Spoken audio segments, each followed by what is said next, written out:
Hello and welcome back to the next little makeup time travel to the 1950s. As always, just use the foundation, concealer, powder, and colors you usually apply in your makeup routine and that match your type. Suggestions for colors are in the description box. The 1950s were probably the most glamorous times in fashion and makeup, and of course also due to the economy that was booming after the world started to recover from the war.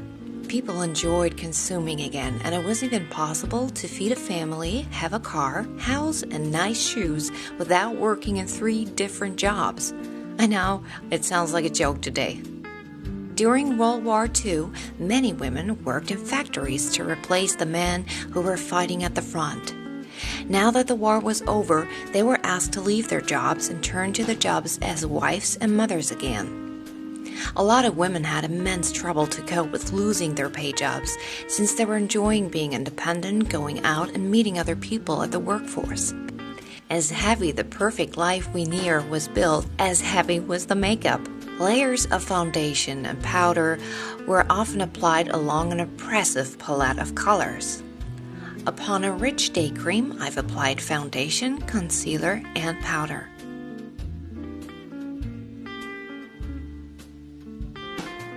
Starting with the eyes, I'm using a bright green eyeshadow to begin with.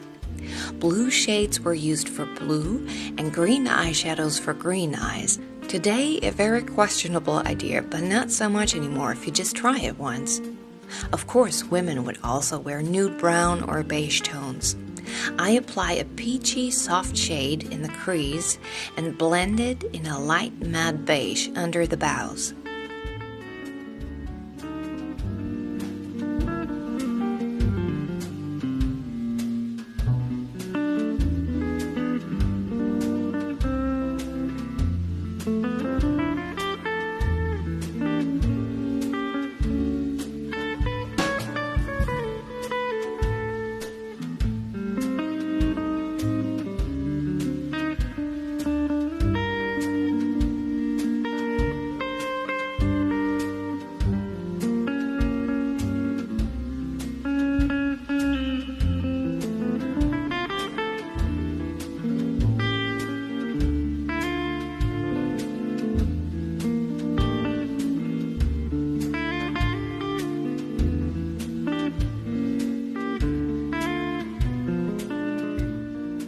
For the daytime, I apply eyeliner in a black thin line with a little flick.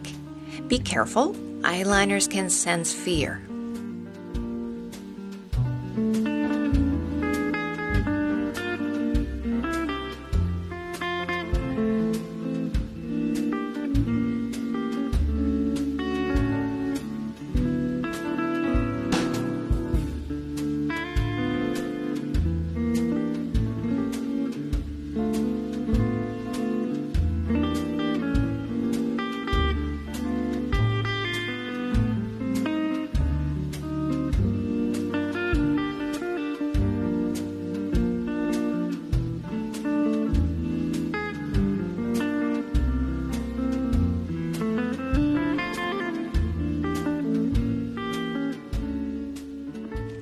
On the lower lid, I use a brown pencil and draw a line only to the center of the lid, and then create sort of a last shadow, in drawing a little flick towards the outer corners.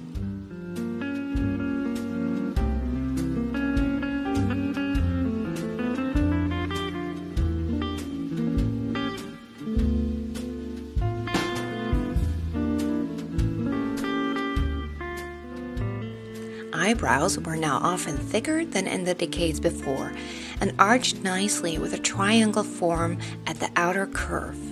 They would sometimes draw a prominent line above the brow hair to define it. But since I almost have no brows, I have to define basically everything. For the daytime, I'm using a pencil for blonde hair. If you have darker hair, go for a brown one. Then I'm blending everything a little into a more natural contour with a brow brush.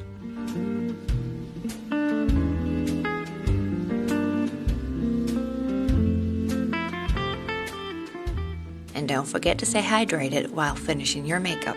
Then I apply some black mascara.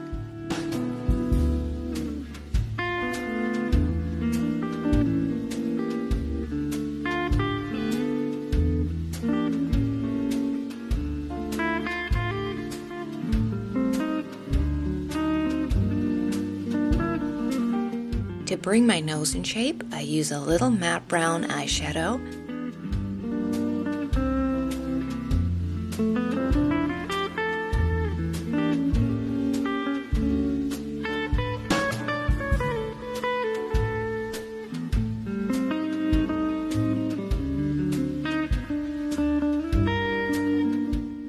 I'm adding a little rosy color to the cheeks and give the rest of the face a bit of contour and freshness. You can use peach tones or rosy tones. Pink was super popular back then. Of course, the red lipstick was still absolutely popular in the 50s, and if you know my channel, you know that I absolutely love to wear red lipstick during daytime. Other colors were popular as well though, such as peachy tones, pinks, and oranges. I draw my lips out with a rosewood lip pencil and apply a soft pink lipstick to finish the look.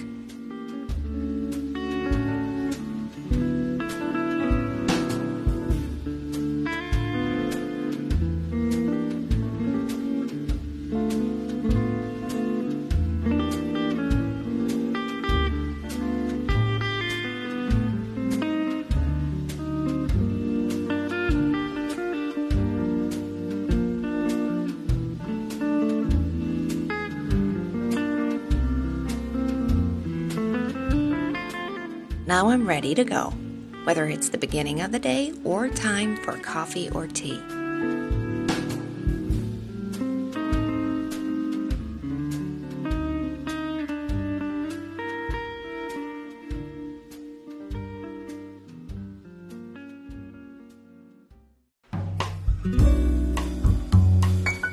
An evening look was as glamorous as one can imagine, and I've decided since I'm wearing a night blue dress, I'm going to use a blue eyeshadow this time.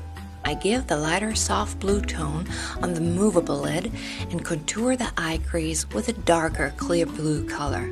After that, I again use the matte light, almost white shadow to blend, and on top I'm dabbing on a little bit of highlighter below the eyebrows as well as between nose and eye corners.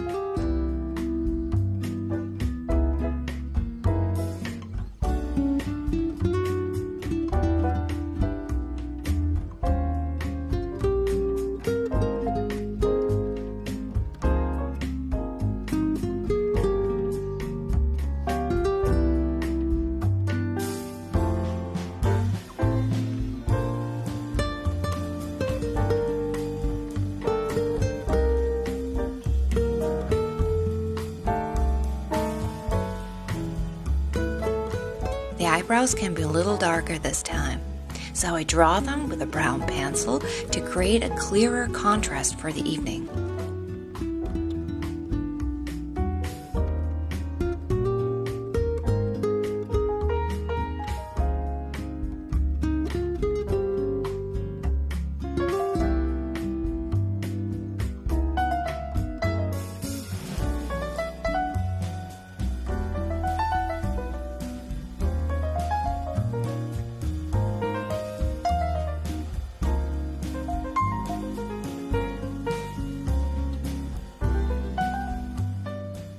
The eyeliner gets thicker and the wings more prominent.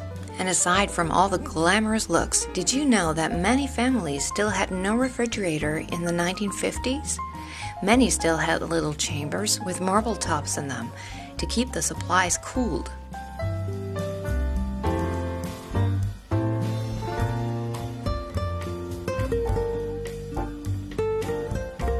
You can see that I'm adding rouge again to contour the face for the evening a little more. Again, I'm creating a line with a lip liner before I apply the lip color. The shape of the lips was now more real and less overdrawn than in the decades before, but still voluminous and defined.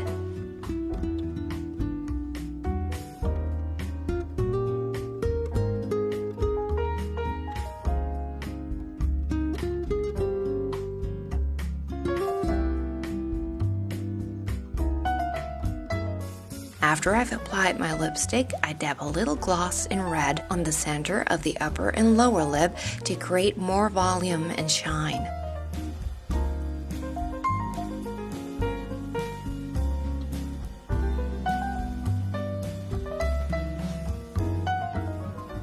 as the end of the decade was in sight, many families had telephone, TV, and a fridge.